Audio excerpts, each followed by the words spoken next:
wondered how bakeries achieve those impossibly light golden crescent rolls? What if I told you that you can recreate that magic right in your own kitchen? No magic wand required, but there is a secret ingredient. I wish I could take credit for the recipe, but it's not mine. It comes from this well-loved and well-used cookbook, and no, it's not in print anymore. The secret ingredient is this mashed potato and the potato water. Start by boiling, cooling, and then mashing one medium-sized potato. I like to use a potato ricer for this because I don't like any chunks of potatoes in my rolls. Then add 2/3 of a cup of shortening, 2/3 cup sugar, 2 eggs, 1½ teaspoons of salt, then add a tablespoon of yeast and add 1½ cups of your cooled but still very warm potato water. Then start to add your flour. Start with about 6 cups and then you can add a little bit at a time if you find you need more. If you're mixing this by hand, proof your yeast first. Mix this enough to make the dough manageable.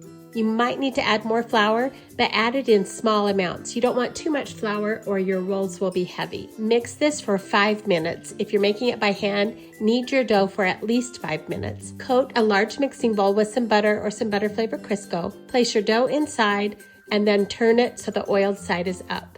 Cover this and put it in your refrigerator for at least 8 hours, but no longer than 5 days. We found the sweet spot is somewhere between day 2 and day 3. In my opinion, before that is not quite long enough, and after that is a little too long. After a couple of days, remove the dough from your fridge, split the dough in half and roll into a large circle. Brush some melted butter over the top and cut into pie-like pieces.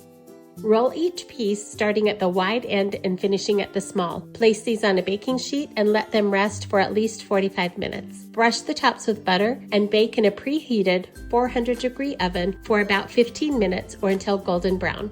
I especially love making these for Thanksgiving or Christmas or any time I'll be hosting a large gathering because the bulk of this recipe can be mixed together days before I knead the rolls. Try these and let me know what you think. Thanks for watching.